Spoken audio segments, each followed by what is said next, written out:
Eroticism is not just about sexuality. Eroticism runs in our whole life. It's our life force energy. Many are running erotic energy in so many parts of their lives except sex. They're not having the sex that they want, but they have created this business that is flourishing. Whereas if they were to just look at their life more as like a pie, we can spread the wealth of this energy. It's infinite. Pornhub is one of the top 10 platforms in the world. It touches every parts of our lives. It's in everyone's homes. If somebody's telling you they don't watch porn, they're likely lying. My work really focuses on eroticism and sexuality, but it also focuses on people's connection to their bodies. It is about reclaiming autonomy, reclaiming the autonomous body, sexuality, and connection to source.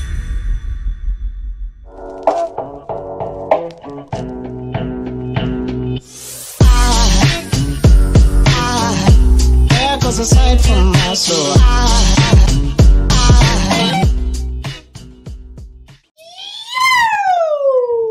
Welcome back to the Inspired Evolution. And we have with us today someone inspiring our evolution, Court Vox. Court, how are you there, brother? I'm great. What a great intro. Oh man, it is such a pleasure to have you here. I'm glad you're loving it, especially because we're at opposite ends of the day. I'm coming to you from the future. It's 8 a.m. in the morning here in Melbourne, and we're tuning into you in New York. It's almost coming on night, right? Yeah, it's about 6 o'clock here. Yeah, cool. For those tuning into Court for the first time, let me quickly do the honors. He is an intimacy expert. Sexual wellness is something that he dives deep into. There is so much in your history around the work that you've been supporting people through coming to closer relationship with themselves, their intimate selves, and their desires. Then I want to ask a question straight out of the gate is, how did you get into something like this? Because you're not a lawyer, you're not an engineer, you're not a doctor. I imagine your engineering moments. I'm sure there's some very touchy legal guidelines around your stuff. And there's a lot of wellness, so there's some doctoring, but those are like mainstream careers. How did you get into what you're up to, man? Yeah, I also worked in corporate. I worked for Yahoo for many years, for 8 years, and then I moved to a company called Maker Studios, which got acquired by Disney. And, in my 30s, I sort of went through a sexual revolution. I had come out of 2 really long-term relationships, and I was like, you know what? This is the time if I'm gonna hoe it up, basically. This is the time. And so I had a really huge exploration of self through sexuality and through the erotic. All through my 30s, and kind of coming to, when I was like 36, 37, I started to expand my repertoire, and I started to study shibari rope bondage. And I was taking a group class, and I met a woman who offered to be my sort of rope bunny, or the person that I tie, and as practice. And she was a psychotherapist that worked predominantly with the nervous system. And I said, I got to get out of corporate, and I don't know really where to go. And she said, well, what do you want to do? And I said, I want to be a sex therapist, but not a sex therapist that just talks to people, one that facilitates learning through experiences and through the body and through, touch or, just experiential learning. And I was like, I don't even think that exists. And she said, Have you heard of sexological bodywork? And I was like, nope, hadn't heard of it. I went to my car, I looked it up. There was a school in Canada, and it really resonated with me, a certification training that took me about 2 years to finish. And I signed up within 2 weeks, and then I was on my way to studying somatic sex education, sexological bodywork. And then during that time, I also studied and got my certification as a surrogate partner, and became a surrogate partner intern, which is a different modality, but sort of in the same, realm. And since then, I've studied Tantra, and I've studied BDSM and other forms of sexuality from a therapeutic angle. I'm getting ready to dive deeper into shadow work, because I do a lot of work around exploring shadow of sexuality and how to mine our shadow, our unconscious, and work with it in erotic space that's exciting and playful and fun, in a way that meets our needs. So basically, I spent quite a bit of time, and I still spend a lot of time learning new things because there's so much. Um, I also just studied with Lucy Fielding, who is a trans activist and author and facilitator, learning about muffing, which is very interesting, which I won't get into, but look it up. It's something I didn't know as a sex educator and was really interested to find out.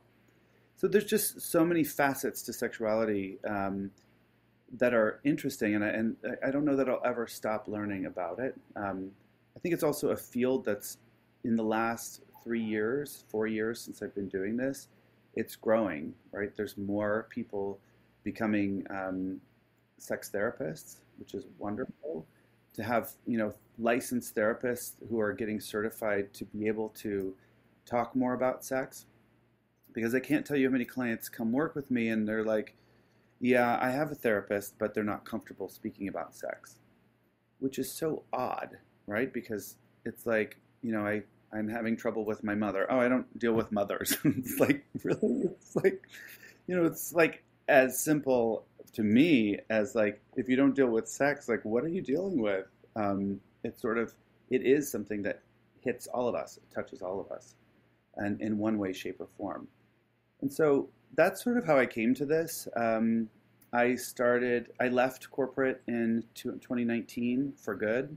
I had started to do both simultaneously, kind of transitioning out of my corporate life. And then I made the decision in October 2019 to leave my old company. I closed the office that I was running and decided that I would just do this full time. I made like a pact with myself that I would be poor. I would do whatever it took. And the universe kind of caught me. And I have not been poor. I've been very successful, and I have done really well. I have not stopped working since I started, except for 3 months during the pandemic. But other than that, I worked through the pandemic. So, yeah, that's Yeah. my story about how I came to this. I think it's really interesting because you said it's a growing field, and I think more and more people, like you said, are having the conversation. But even as you're sharing, like, I will be potentially even the first to admit, at the risk of sounding prudent, and maybe there's a question in there whether there is space for prudence in sexuality and intimacy. Yeah, but I can feel the taboos. Like, I can really feel the taboos that society puts in place around having conversations around sex and sexual wellness and intimacy. And I know, like, you shared, I put my, there's a whole somatic practice around there. We're going to find out more about that shortly.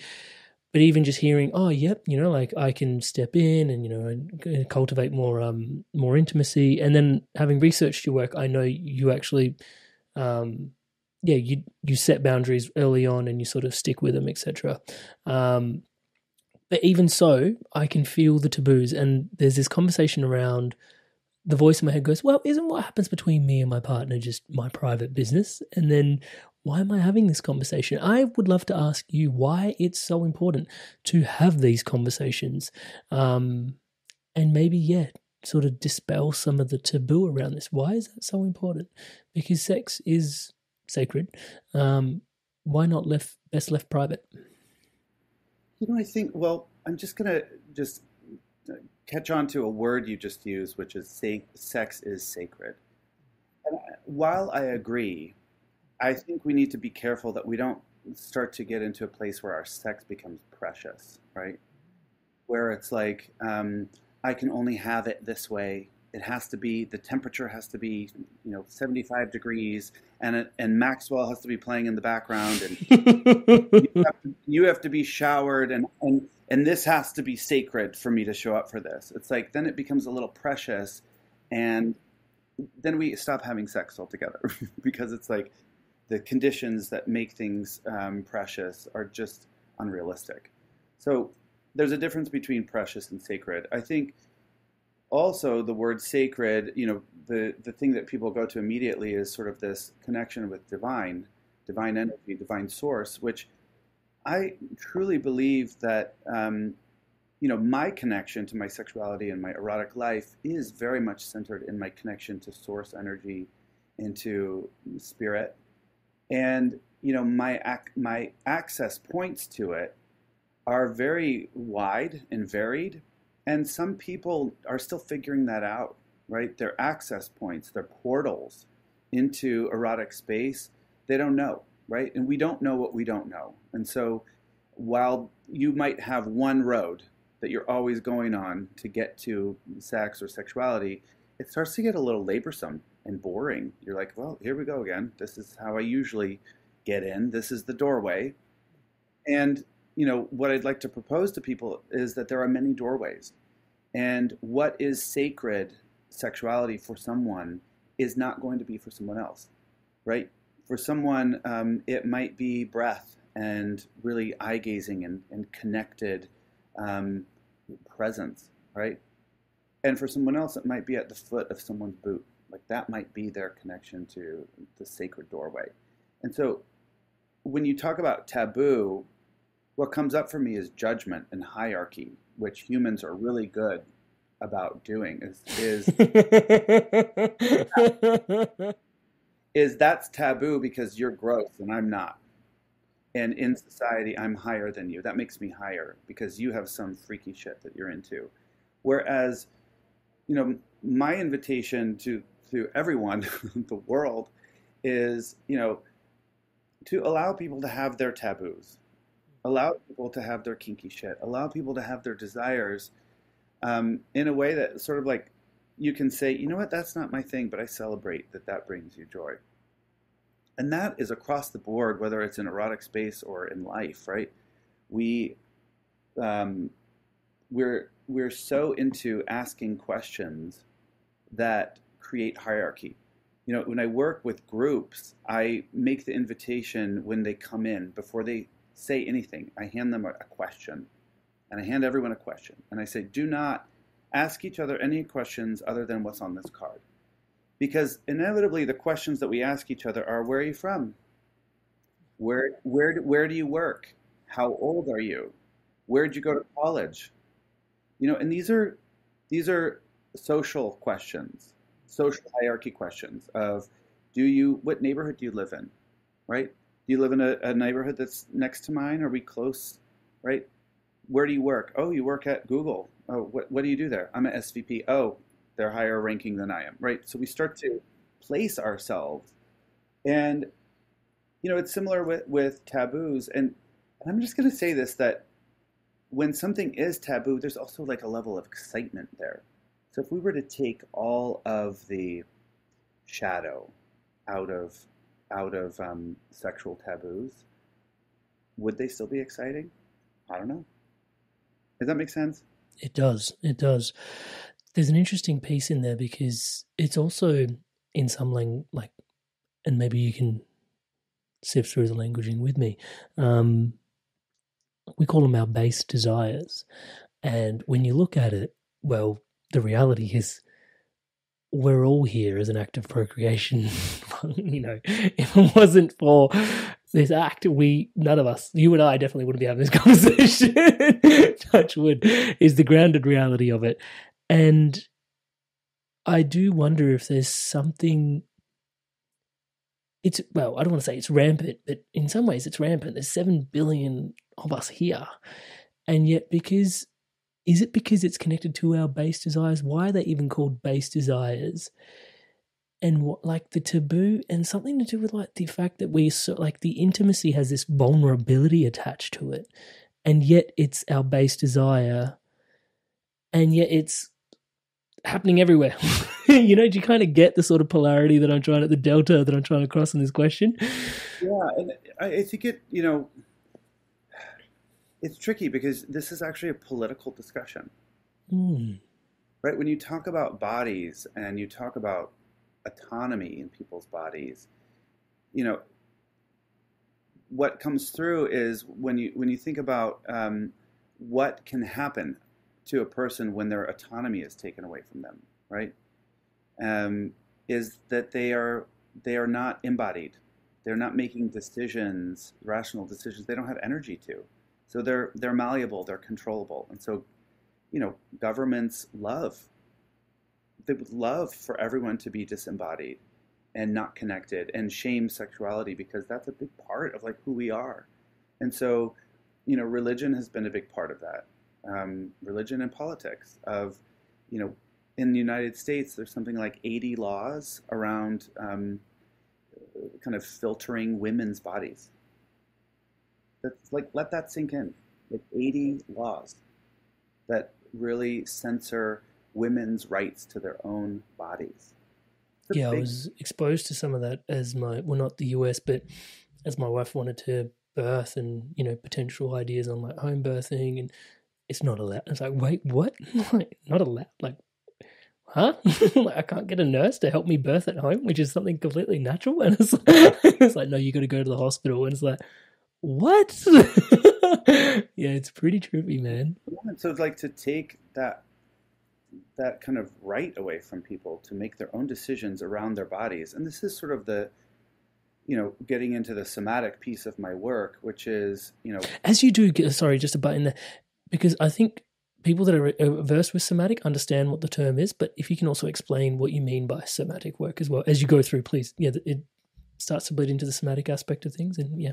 So somatic just means of the body. So when I talk about somatics, it's a wide range. So, my work really focuses on eroticism and sexuality, but it also focuses on people's connection to their bodies and their social agency and their social currency as a person of a body in the world.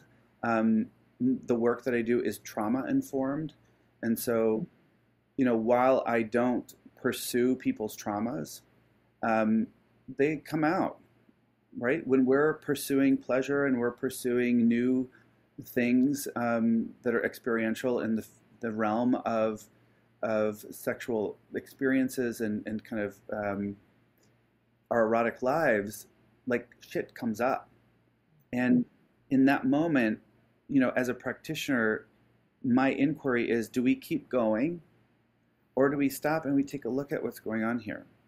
And a lot of times we stop. We stop and we take a look and we pause, and it's like, what is underneath here, right? I want to move forward so badly, the client says. I want this. I've been wanting this. And yet I have all these stories running. There's these narratives. Stuff from my childhood's coming up. Stuff from my pastor as a child is coming up. Stuff from my father. Sexual abuse, religious trauma, cultural trauma. These are things that like live in our bodies, right? There are memories that are literally stored within the fascia of our bodies. And so sometimes I'll be doing body work, as body work is one of the modalities that I offer, and I'll touch on a certain part in someone's body, and they'll, as they're guiding me, they're like, stop right there. And they're just hold right there. And then they would just begin to cry or laugh or shake, or I've had someone burp on my table for 15 minutes. And these are all forms of release, and it's sort of like understanding that whatever is there is releasing, right? And I don't ever give those kinds of things a story, and sometimes for those people, there is a story there.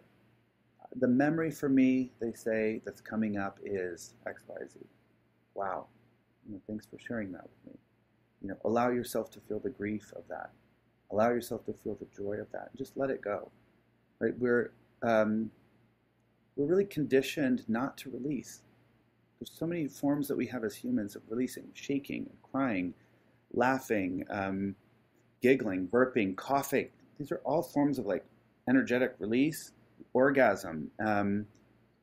It's interesting because some people have what I'd refer to as an energetic orgasm that sort of looks like tremors in the body, and I have them, right? And they're incredible. And yet sometimes I'm with erotic partners and they're like, are you all right? Are you okay? And I'm like, I'm great. I'm having like rolling energetic orgasm right now. And they're like, wow, I've never seen that before. And, that's something that has been cultivated in me, and that I allow myself to have that. Where, as our culture says, are you all right? Stop crying. Take this tissue. Please don't be sad. Stop shaking. That's strange. Hey, small child, sit in this square. Sit still. Stop fidgeting. Don't stand up. Don't speak out of turn. Right? Don't be loud. Be quiet. Be smaller to fit in here. And so the idea that you have space to emote, so many people have challenges being loud during sex. They also have challenges being loud in the boardroom at work, or loud with their families, to being heard. And it's like, what if you could? Sometimes I say to people, what if you could just be loud? Scream at me. Say anything. Scream. And they go to scream and it's stuck here. It's stuck. Literally their voice cannot come out. Cannot be expressed. And so in that case, the work is about finding your voice. Allowing movement to come back into your body. Allowing attunement to be felt, which is, I am going to make this decision and I don't know what to do. I'm attuning to my body. My heart is like, you're going to get hurt here. And my belly is like, don't do it, right? My systems in my body, actually, I speak to them all. And I make a choice based on that. And there's no wrong decision. It's just, I know where it comes from. Well, I made a choice from my genitals. And I knew my heart told me I was going to get hurt. Here we are. My gut told me not to go. Here I am. But I had a great time. And it's mine. I own it, right? Whereas we try to deflect so much of the time. It was their fault. It was my mom's fault. It was my partner's fault. No, I'm attuned to my body. I walk into my situations with full autonomy and full knowing of what I'm getting into. And that takes practice. Is a big part of the reasoning for one to approach this work rooted deeply in self-expression? Is that really what it's that is driving the heart of it, is being able to express yourself in an intimate, vulnerable environment, ultimately then has the trickle-down economics, pardon me for putting the word economics in there, effect into the rest of our lives in a broader spectrum? Is that at the heart of it? Yeah, it's a big part of it. I mean, I developed an online course called Invitations to Intimacy, which is really foundations of embodiment work. So embodiment practices, meditations that really are asking you to connect in your body and ask different questions, to align with centers of your body through breath, through movement, through expression, in sort of different ways than people are accustomed to, and oftentimes feel silly. They just feel ridiculous because it's like, fuck, what am I doing right now? I'm acting like a child. Yes. Yes, you are. I'm acting like an animal. Yes. Yes, you are. Congratulations. Because we've been conditioned to be stand-up humans.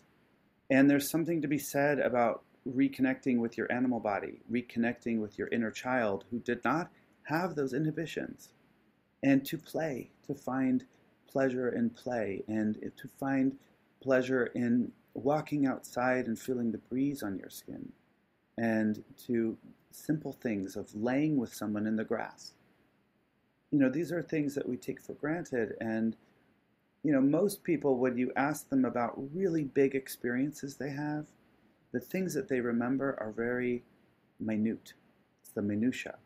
When he held my hand in the movie theater, I could feel the warmth of him next to me, and I'll never forget it. That first kiss, I could smell his hair, or I could smell her hair, or the smell of my wife. I can smell her anywhere, and that brings me comfort. Those are like the small things that we take for granted, and we're not always attuned to because we're so busy doing all the things. And so, yes, it's about finding self-expression, and eroticism is not just about sexuality.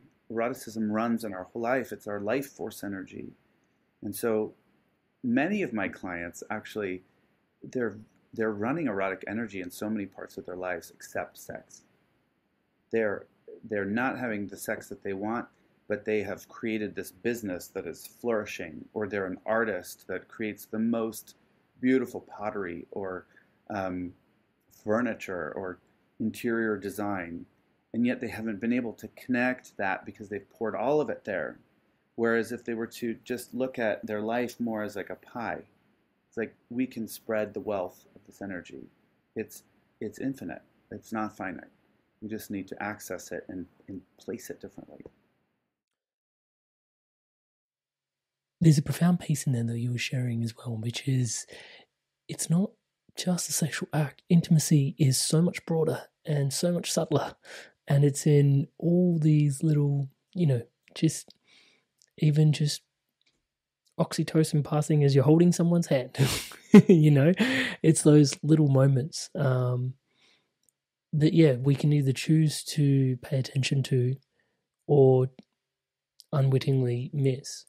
Um, can you describe intimacy, well, beyond the big climaxing expectations that everyone is probably thinking that you're talking of when you're speaking about eroticism, beyond that to the little subtleties and where because you're saying it's erotic energy drives everything in many ways, or a lot of creative things.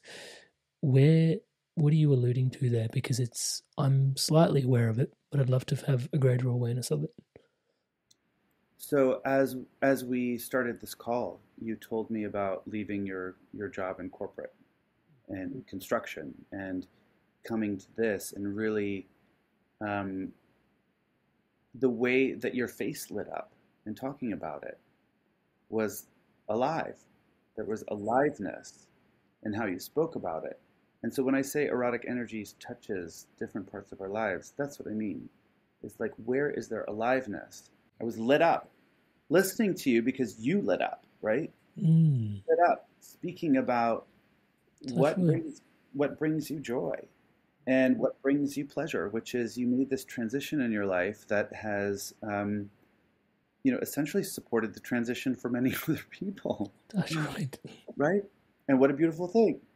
And so just to say a little bit about intimacy, there's a lot of different types of intimacy, but the one that I think people are associate with intimacy is physical closeness of, and it's really not intimacy what they're describing. They're describing connection, and they want charge, right? I see someone or I hold their hand and I feel electric. That's not that common, right? Like, how often do you see someone walking down the street and you're like, ooh, that's the one? Yeah. Like, I can name twice that this happened in my life, maybe 3 or 4 times, but, definitely 2, and one of them became a long-term partner. And that's actually not intimacy. That's something different. That's, a little mysterious. It's also like the chemicals in our bodies just sort of match, right? There's something in the air. The timing is right. Who knows? But there's a connection. There's a spark there, and I think that's what people speak about with intimacy. Intimacy is really like a deepening of knowing. A deepening of knowing someone more than their surface, and being able to share yourself with someone, which is scary because it's like, if I share this part of myself, specifically around sexuality, if I share this desire, am I going to get kicked out? Am I going to be wanted anymore? Am I going to be thought of as disgusting? Is my desire going to be tear our relationship apart, my family apart? And so we push it down. And that's not real intimacy. Real intimacy is like showing up in front of somebody and saying, I have this desire, whatever it is. A desire to be a flight attendant. I have a desire to, be polyamorous. Those are can be really scary things to share, specifically with a romantic partner that you share life with. And a lot of times, our erotic nature, our desires shift. And so for people who have been in relationship for, 5, 10, 15, 20 years, to expect your partner to be the same person and to expect yourself to be the erotically same person you were when you got together is a falsehood, right? And if you can just acknowledge that your bodies are changing, literally physically on a cellular Oh, level. your life is changing outside Yeah. significantly as well, like your career. Yeah. Da, da, da, da, And da, yet, yeah. all of our erotic desires and sexual desires are supposed to stay the same. It just doesn't add up. And yet we're like, well, that wasn't who you are when we met. No, I'm not that person. I've grown, I've shifted.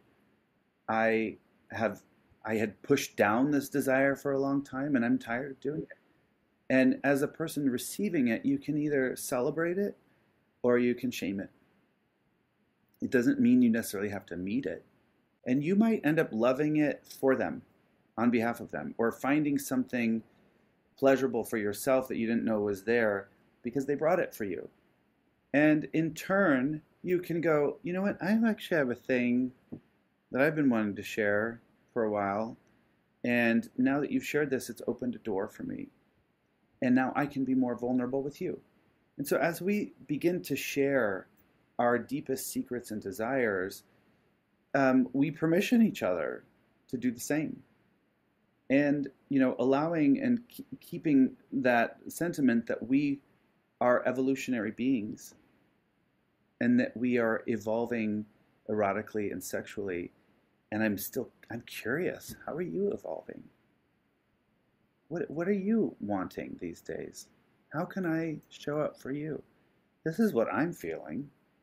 When you can have people that are willing to stay curious with each other and willing, maybe it's not even willing to do the act or whatever it is, but willing to just hear it and support the person in getting it wherever they need to have it met. It's a really big deal. That's deep intimacy there. It's a deep excavation. Why is it so scary? I'm imagining it's different for each individual person, but surely with the amount of work you've put into this space, there is some consistency among the threads. Can you speak to some of those? Why is it so scary? I think just as at our core, we have a fear of like getting thrown out of the nest or the cave. It goes way, way, way, way back. Primitive, right. If I ruffle the feathers here, I could get thrown out. And I don't want to be thrown out. I like it here, right? So how do I manipulate things? How do I shapeshift to maintain status quo? To fit in. And Brene Brown talks about this, the difference between fitting in and belonging. And fitting in is sort of like figuring out how to be so that everyone accepts you. And belonging is actually showing up as your authentic self unapologetically and having those people go, you're great. Fucking celebrate you and all your weirdness. I love your weirdness. Bring it, right? And you're like, I belong here. I belong with these weirdos. They're weird like me and they celebrate my weirdness. Mm. Or sometimes not even weird like you, but they celebrate your weirdness. Might not be weird like you at all, but they're like, I fucking love your weirdness. Mm. So I think deep down there is the fear that we get thrown out, and that comes from way, way back. And I think there's also stuff that happens in our childhood that also things around attachment that get thrown in there, relationships we've had with our parents or our grandparents, or even relationships our parents have had with our grandparents, right? That gets passed down to us, and we sort of have to evaluate which stories and which narratives are ours, and which are narratives that have been passed down to us. And there's also something to be said about understanding if the stories that you're telling yourself are really like your stories anymore, right? So, I work with people that have done a lot of therapy, and they come in and they tell me their story, and I'm like, this story doesn't even sound like it has charge for you anymore. And they're like, you're right, it doesn't. I'm like, how much of this story is like a story that's just something that you're telling people now, and how much of it is like something that you're still connected to. And a lot of times we just keep telling the story, but we're not really connected to it anymore. And so it's like, just get rid of it. It's like not even, it's not serving you anymore. A, and B, there's no charge left in it. So let's tell a different story.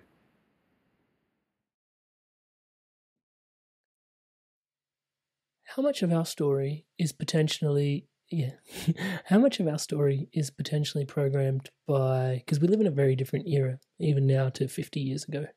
Um, yeah, how much of our story is potentially programmed by pornography online, do you think?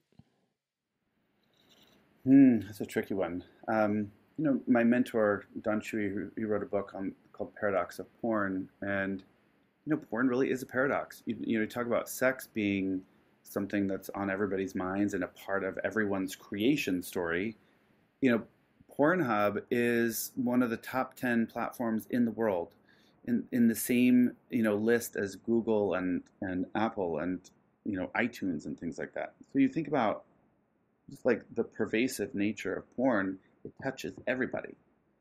And there are pros and cons to porn. I think porn, allows people to, first of all, in cultures where they're not able to express themselves sexually, it is an outlet.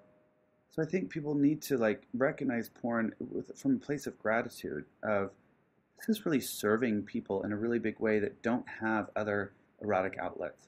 And because we have so much shame around sex in general, the porn industry, it touches every parts of our lives, everyone's life. It's in everyone's homes. You know, if somebody's telling you they don't watch porn, they're likely lying. And so we have such internalized shame around it that we shame porn stars and sex workers because we can't come to terms with our own connection to our sexuality. And yet these people are coming to the table as servants. If we could look at them as civil servants, and they're not treated well in our society, they're not treated well from the producers of the films, right? So in terms of how it becomes pervasive in our lives and our sex lives, it's really influential, right? I think there's a great deal of men who learn how to have, well, men and women are learning how to have sex from porn. And porn is not real sex, it's performance. And even though we know, most of us know that porn is performance, it's really hard to separate the two. To say this is two people performing sex, not two people having sex. And when you go into a sexual situation performing sex, right? If I show up in a sexual situation and I'm performing sex, I'm actually not in my body. I'm thinking to myself, "Ooh, do I look strong? Do I look big? Right? Is my belly in? Do my abs look good? Right?" And I'm not present. I'm not present to my partner or what's happening in my body. I'm focused on what it looks like. And it's impossible to be embodied and to be present when you're thinking about what you look like in a certain situation. Because you're effectively looking at yourself through someone else's eyes, right? And so there's this interesting piece then that sort of opens up between, intimacy being for self or for service. Because is it actually, connection like giving and receiving? Like, can you speak to the essence of intimacy and, how much of it is about the other? It's an interesting question and topic that I talk to folks a lot. I just had a call before this, and As that um, happens. Yeah, I love it when that happens. they were talking about how they really wanted to come to this work so that they could facilitate reconnection with their partner or an old partner. And if they could just be connected more to their body, they would be more than enough for this person. And I said, wow, that's a really beautiful intention. To do this work for someone else, I really invite you to look at like what's driving you to do this for you. Because what happens a lot in partner sex is that we show up and we're so concerned about the other person's pleasure, and that person is concerned about ours, and we're caretaking each other. And there's nothing less sexy about caretaking someone in sex. And so there's one thing to understand the dynamic of like, I'm in of service to you and you're receiving, and allowing that person to actually receive. It's like, you sit back. You sit back. I'm going to take care of you for a minute. I want to do this for you. And for that person receiving to really understand and feel that what's happening for them is a gift, and that whoever's giving it is loving it. You've coached a lot of people through this space. And I think for the audience space, it might be interesting to just see, like, who are some of the, like, not who in terms of person, which is why I paused for a second to ask the question, but what are some of the most interesting people that you've sort of seen come across your like table that you've gone, didn't expect someone of that background to sort of land in this space? I mean, I've worked with so many different bodies. I work, just to name, I work predominantly with straight women, straight couples, and gay men and gay couples. I only work with straight men when I work with straight couples. So it doesn't make sense for straight men to work with me necessarily. But I've worked with bodies of all races, age, backgrounds. I've worked with 27-year-olds, and I've worked with 75-year-olds and 80-year-olds. And I've worked with men, and I've worked with women. I've worked with trans bodies. I've worked with fat bodies. I've worked with super skinny bodies. I've worked with normal bodies. There is not so many bodies I haven't worked with. It's not about, this is tricky to say for most people, but the erotic body is different than the physical body. And so what's interesting, so interesting, is I'll speak a little bit about someone that I worked with recently where there was such a disconnect between her erotic body and her physical body.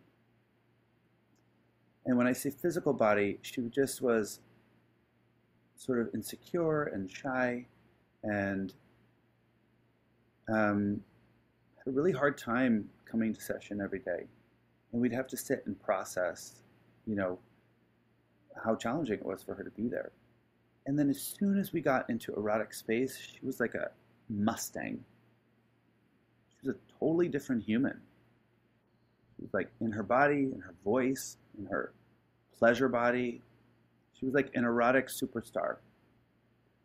And I was, on like the fourth day of her going into her story, I said, you know what, this story, I'm willing to hear it again.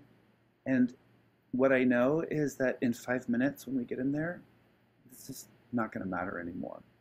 So we could just skip this story and get to the good stuff. Or we could sit here for another 30 minutes and talk about how you're concerned about your physical body. But really, like, can you connect the dots between this, like, incredible erotic body that you have and the physical manifestation of how you walk in the world on a daily basis? Because you, my friend, are an erotic rock star. Yeah, the theme of this podcast definitely seems to be suppression and empowerment for me, and just how much we are just, and you mentioned before, maybe there are political forces, religious forces at play that potentially go to suppress one's base expression, right? And when you use the word base, I don't mean it crudely, like to sort of talk down at it, but it's literally fundamental, right? I actually refer to it as like a root, the root of our desire, or it's like the roots of our trees, right?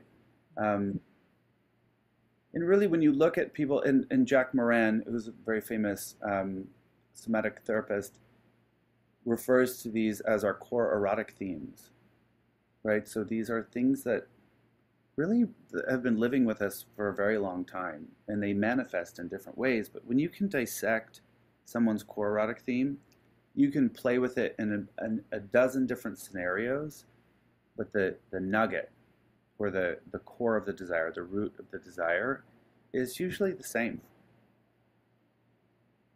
And there's lots of ways to play with it to get the need met, but the desire, the need is pretty much stays with us our whole lives. Is the fundamental need for greater connection? Not always. Not always. Um, I know of people that don't really like to be touched. They don't want to be touched. That's not how they connect, right? So I think for the most part, most people do connect through touch, and they do connect through eye gazing, and they can connect through breath. Um, and people have different levels of that's really enjoyable for me, and it's okay, or that's the hottest thing for me, right? And some people, I consider myself a shapeshifter. I can play in a lot of different arenas and a lot of different landscapes with many different textures and many types of people. And there are people that really have like a lane. That's their thing, and it works for them, and blessings, right? And it's just like it's not a one size fits all memo. There are a few one size fits all things that I've seen going around at the moment, which is like the NoFap movement. At the moment, there's a massive movement online around NoFap. Your thoughts unpacking that, and your thoughts on this? I actually have strong feelings about this. Tell me. The movement actually comes from Taoism, which comes from ancient Chinese medicine, but it's been run through the lens of Western colonialism and religion, which has no place, has nothing to do with storing erotic energy. It has to do with shame. Um, I think there's something to be said about cultivating that energy for yourself, and circulating that erotic energy. Otherwise, you're going to get blue balls. And there are breath techniques that you can use to do that. Mantak Chia uses the big draw, which is a breath technique to circulate energy through the body, using breath, after masturbation. The NoFap movement is basically like don't masturbate. But in Taoism, it's saying, men should continue to have pleasure, should continue to have sex, and as you get older, you shouldn't ejaculate as much to retain that energy. There's no scientific proof that that's true, and there is scientific proof that says for men and women to masturbate is very healthy. It actually supports our sexual organs. For men, our prostate, right? Helps keep a healthy prostate to masturbate and to ejaculate. And I think it's worth, I think it's worth people exploring for themselves. Like, do a seed retention. I don't recommend that people just go dormant. That's celibacy. Like, you're going to be celibate? And that's a choice too, but like, where is it coming from? Is it coming from a place of shame of, God doesn't want me to touch myself? Like, that's ridiculous. I think that's ridiculous. And that's based in colonialism and religious dogma. This was the question I was hoping to ask earlier, and it's sort of segued its way here now. So there are religious movements where celibacy is proffered, Profered. Not sure how to say that, but it's in my head, the word. And then they are potentially espousing that as wisdom for being celibate for their connection to the divine, some of these holy orders. And yet I'm conscious in the beginning you mentioned that, permission to sort of take the sacred label off of sex just so that it doesn't have to be this holier than thou thing. But then also it is, I imagine you've devoted yourself to this work because it is quite special, and you even said to yourself it has this connection to source energy. So everybody exploring their own sexual energy in their own ways with their own understandings is one size doesn't fit all. Is that kind of what I meant to take away from that? Yeah, your thoughts on institutionalized celibacy and our connection to source. There's a lot of questions in there. Yeah, I know. I'll just say that I work with quite a few clients that come to me that are recovering from religious trauma around sexuality. And, there's something to be said about going into celibacy as a choice. Like, I'm choosing this as a place of reflection. And, a lot of these religions, they're just Catholicism and Mormonism. It's like a shunting of self, right? So many of these people, including the priests themselves, are going into celibacy because they're running from something, and then it comes out somewhere else, right? It comes out in molestation. It comes out in treating women poorly. It comes out in treating children poorly. And it's in shadow. It's like something they shouldn't be doing. But again, the root of their desire is so strong that they'll find a way to get it, right? And it often comes in horrible ways. And yeah, religion many religions, specifically Catholicism, many forms of Christianity, Mormonism, they're so rooted and connected with colonialism and capitalism, these systems of oppression that really are meant to disconnect people from their bodies so that they can be pushed around and controlled. Because people that don't have connection to culture, don't have connection to their erotic bodies, don't have connection to music, don't have connection to dance or movement. They're just empty. And that's the first thing colonizers do, is they take away culture, music. They take away language. They take away movement and dance. And what's left of someone if they don't have these forms of artistic expression? Because those are erotic expressions. So it's a much bigger question. Yeah. Yeah, no, I appreciate that. And sometimes I start the podcast with this question, but I think I'd like to somewhat maybe come close to the end of the podcast with this question is, what's your mission in life?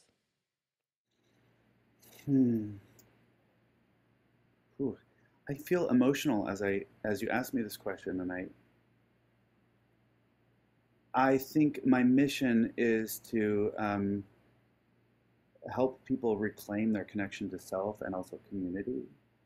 And I think the emotion comes up is because I feel that my work is actually to create a lineage that outlives me. Because I don't think my work, I will be around to see the fruits of its labor. And it might be multi-generations down the line, and it has to start somewhere.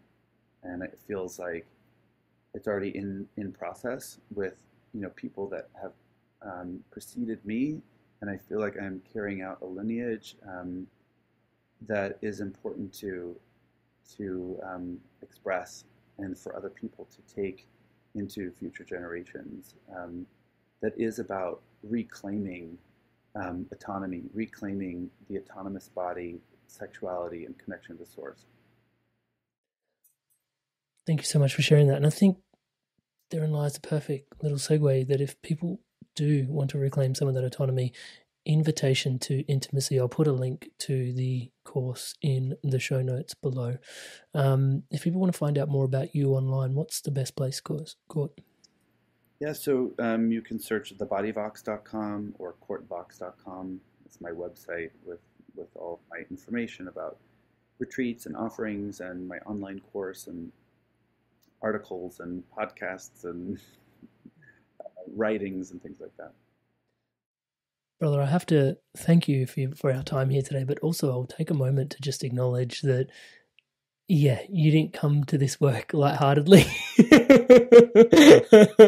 You've been through your own journey, up, down, all around, and yeah, it's a lifetime's work that informs, your work, and potentially multiple lifetimes for all the people that you've supported through their journeys as well, to then distill it. And yeah, it's really a treat for us to be able to have this conversation, Touchwood. And I would go as far as also just acknowledging, if I can for a moment, you mentioned the word charge a lot, and I think that's, just noticing those subtleties actually is quite profound, and just noticing the ability with which you're able to navigate such conversations that have so much freaking collective charge around them with just a clean slate of grace is, I want to say fucking phenomenal, but extremely refreshing and quite healing unto itself, brother. So yeah, just acknowledging you and the work and the way you carry it in the world. Thank you so much for doing this with us here today. Received. Thank you so much. Hey there, Inspired Evolutionary. If you absolutely loved this, well then here's a full conversation with this guest on the Inspired Evolution podcast. Check it out now.